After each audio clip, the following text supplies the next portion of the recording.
Helping to erase your pain and changing your future by Serge 98. Eraserhead saved Izuku instead of All Might from the sludge villain. Number of chapters? 7. Chapter 1. Izuku was not having a good day. He was sore and injured both in body and in spirit. It was a typical school day with red spider lilies, slurs, and dead threat, and the muzzle greeting him when he entered the classroom. The bullies sure hadn't pulled any punches today, as they beat him senselessly. It was so bad today that he's sure he has at least one broken rib on top of his other injuries. A broken wrist from blocking the punches, a broken ankle from one of the bullies stomping on it, along with other scratches, bruises, burns, and cuts. Just another day in paradise. The worst part, though, had been Kachan telling him to kill himself at the end of the day and throwing his beloved notebook out the window. That had been the worst part. Izuku lets out a sigh as he continues his slow pace back to the cold and empty apartment he used to call home. Inko had left 2 months ago, and she still hasn't returned. At this point, Izuku's accepted the fact that she, more than likely, will never return. He was officially alone, with no one to help him afloat except for himself. Izuku was so distracted by his depressing thoughts and memories of the day that he didn't hear the sludge around him moving until it was too late. In the blink of an eye, he was encased in the living, breathing sludge and unable to breathe himself. Right before he was about to pass out, he saw men in black, gray, and yellow. Eraserhead? Izuku wonders briefly before everything goes black. Shota Aizawa was on his way back home from the grocery store when he heard a scuffle under the bridge he was walking on. Thinking he's going to have to break up some petty criminals or some schoolboys fighting, Shota thinks nothing of it. Letting out a tired sigh, Shota puts his bag down and hops over the bridge. Kami, sometimes he hated being a hero, always having to get involved instead of just ignoring things. Some days, Shota wished he could just leave things be, but then he wouldn't be a very good hero now, would he? What Shota was not expecting to see was a kid, no older than 12, being suffocated by a slime villain as it pushed its way past the kid's lips and into their lungs. It was only thanks to Shota's years of being an underground hero that kept him calm and composed in that moment. He quickly took control of the situation, and within seconds, the villain was in quirk-suppressant handcuffs, and Shota was attending to the kid who had passed out shortly after he got there. After making a quick call to the precinct, requesting some officers and an ambulance to be sent to the location, as well as informing his 2 husbands on what was going on, Shota hung up and turned his full attention back to the kid to make sure he wasn't in any immediate danger. Once Shota was sure the kid wasn't going to die on him, Shota let himself let out a breath he didn't know he was holding. Before long, the kid appeared to be waking up. "You with me, kid?" Shota asked, and the kid lets out a groan, trying to sit up. "Careful," Shota says, helping the kid sit up slowly. Eraserhead? The kid croaks, throat clearly dried out. "That's me, kid." Shota confirms, surprised the kid recognized him. In the first place, he is an underground hero after all, so he's not used to getting recognized. "Here, have something to drink," Shota states, once again thankful he always carries some fruit pouches with him wherever he goes. "Thanks," the kid says before humming in contentment. "This is really good," the kids comment before taking another sip. Shota could feel a smile tug at his lips as he watched the kid happily sip away at the jelly pouch. Finally, someone with good fucking taste. Shota thinks with a fond huff. It wasn't too much later that Shota could hear sirens in the distance that were fast approaching. Can I get your autograph? The kid asked shyly, looking up at Shota through his green fringe. Do you have a paper and a pen?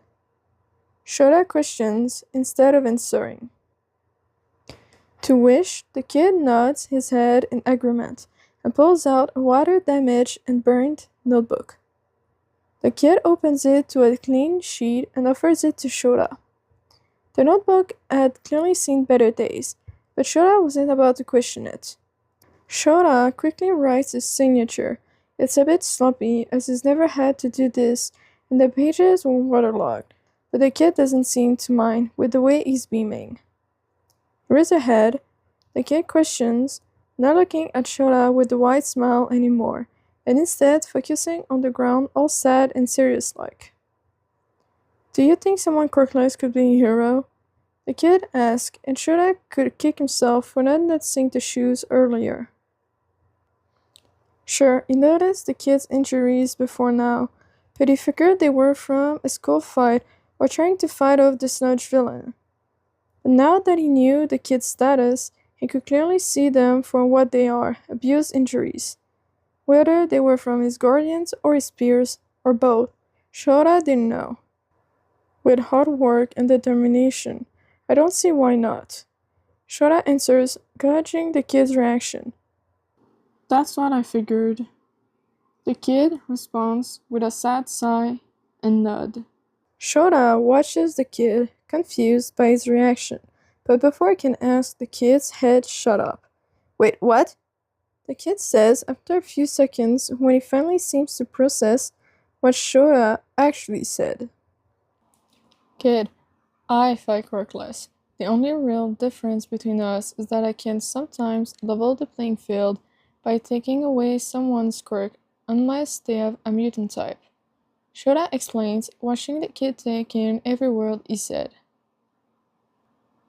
I know that, but no one's ever said I couldn't be a hero before. The kid replies, looking down once more. Then, they're a bunch of idiots. Shota responds seriously.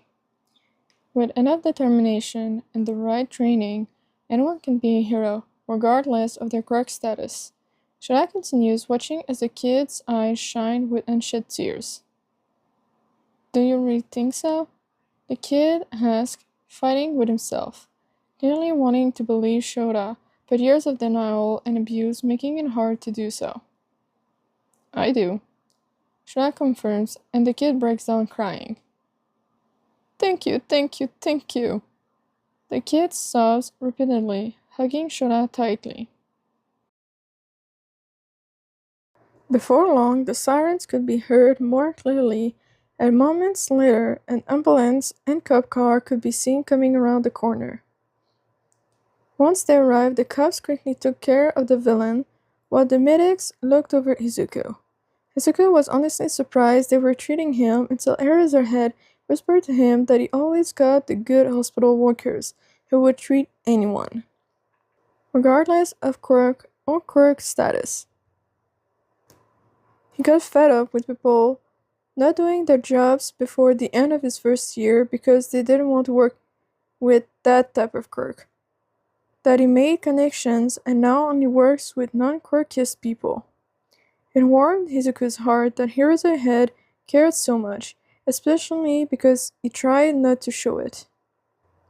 Alright kid, mind coming with us to the hospital to look at those injuries? One of the medics asked with a kind smile. Can Eraserhead-san come with me? Izuku questioned nervously.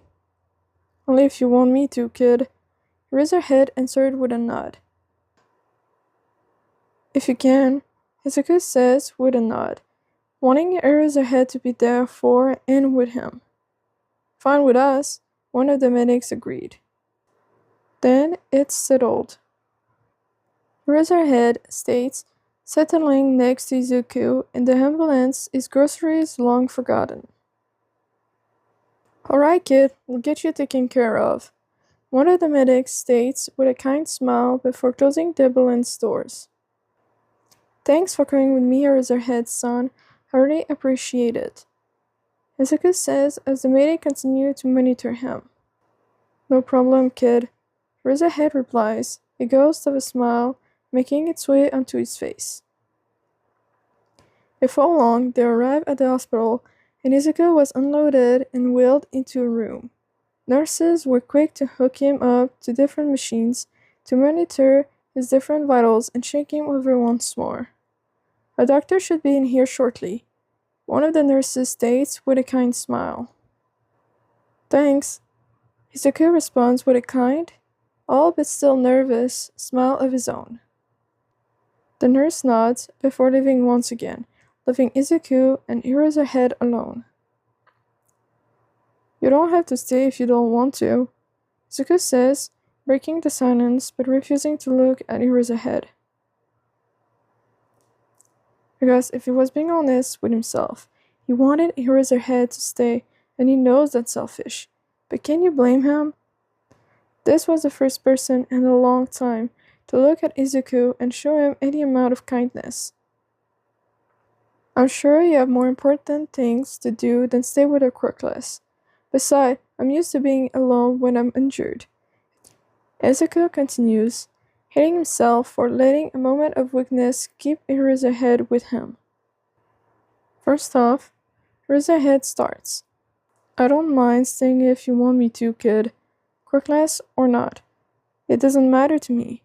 Second, why are you used to being alone when injured? Don't you have someone to help you? Eraserhead asks, concern shining in his eyes. Not really, Izuku answers with a sad shrug. Dad left when I was young, and Mom left about 2 months ago. Haven't seen her since, it's just me. Izuku continues, eyes watering but no tears falling. Even before she left, she turned a blind eye to any and all injuries. It was always me fixing myself up, unless it was serious enough for me to find a quirkless shelter. Izuku sighed, shoulders sagging. Kid, that's not okay, Eraserhead says, and Izuku could do nothing but shrug. I know that, but what am I supposed to do? I don't have anywhere to go. Izuku replies with another tired sigh. You can come home with me, Eraserhead offers, and Izuku jolts at that, aggravating his injuries. What? Izuku whispers in shock. You can come home with me, Eraserhead repeats, and Izuku could only stare in shock. I'm sure my husband will love you.